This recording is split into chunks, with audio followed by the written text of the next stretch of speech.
उम्मत के लिए लाजिम है अपनी उलमा की कदर करें। अल्लाह बचाए वो दौर आ सकता है कि जिसमें उम्मत ढूंढेगी कोई मसला बताने वाला, कहीं मिलता कोई तो नहीं मिलेगा। दौर गुजरे हैं। एक जमाना था दिल्ली में 3-3 दिन तक आदमी को जनाजा पढ़ाने वाला कोई नहीं मिलता था, क्योंकि जब अंग्रेज जालिम मुसल्लत हुए थे तो उन्होंने तमाम उलमा का कत्लेआम कर दिया था ताकि इस्लाम यहां से मिट जाए। तो दिल्ली में 3-3 दिन तक जनाजा पढ़ाने वाला कोई नहीं मिलता था। इस तरह से उन्होंने उलमा का खात्मा कर दिया था। वो समझते थे इस्लाम मिटेगा, वो मिट गए, इस्लाम नहीं मिट सकता। लोग कहते हैं कुरान जलाएंगे फिर दुनिया में कुरान मिटेगा, नहीं, जलाने वाले खुद मिटेंगे, कुरान नहीं मिटेगा। कैसे? अल्लाह अकबर। वो जलाने वाला एक को जला रहा है, यहां तो सैकड़ों तैयार हो रहे हैं जिनके सीनों में अल्लाह का कलाम, जिनके हम दस्तरबंदियां करते हैं, जिनको उम्मत के सामने फख्र के साथ पेश करते हैं।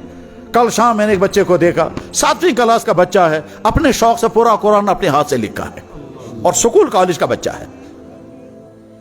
तो उम्मत का अपने कुरान के साथ जो वालिहाना लगाव है, उसकी मिसालें बड़ी अजीब अजीब हैं। उसकी मिसालें बड़ी, उम्मत में तो वो भी अफराद गुजरे हैं सिर्फ 3 दिन में पूरा कुरान हिफ्ज किया है। ऐसे भी अफराद हैं जिन्होंने 7 दिन में पूरा कुरान हिफ्ज किया। मैंने उस बुजुर्ग को देखा जिसने 4 महीने पूरा कुरान हिफ्ज किया।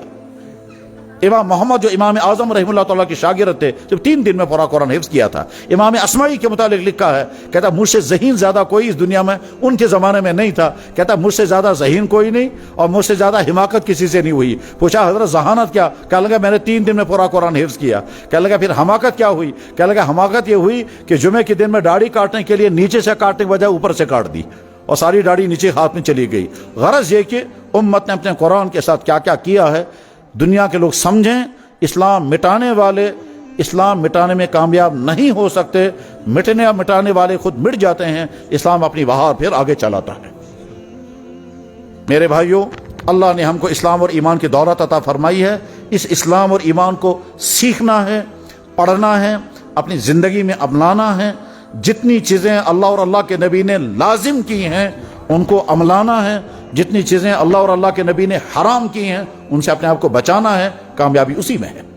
ऐसा न हो कि क़यामत के दिन अल्लाह के नबी हमसे पूछेंगे आ जाओ मेरे साथ हिसाब करो, और मेरे साथ नहीं, चलो अल्लाह के साथ हिसाब करो। फिर अल्लाह ताला हम शानो हमसे फरमाएंगे मैंने तुम्हें इंसान बनाया और जिस्म अता किया, ईमान अता किया, सहूलियात अता की, सारी चीजें तुम्हें दी थी, कोई कमी नहीं रखी थी। अब तुम मुझे अपना हिसाब दे दो। मैंने तुमको सबसे मुकद्दस तरीन नबी की उम्मत में पैदा किया था। मुझे ताकत थी मैं तुमको किसी काफिर घर में पैदा करता, मगर मैंने तुमको ईमान वाले के घर में पैदा किया। यह मेरा एहसान था, मगर तुमने उस ईमान की कदर नहीं की। तुमने उस इस्लाम को न सीखा, न पढ़े, न पढ़ा, न समझे और उस पर अमल किया है। तो हम उसका जवाब नहीं दे सकते।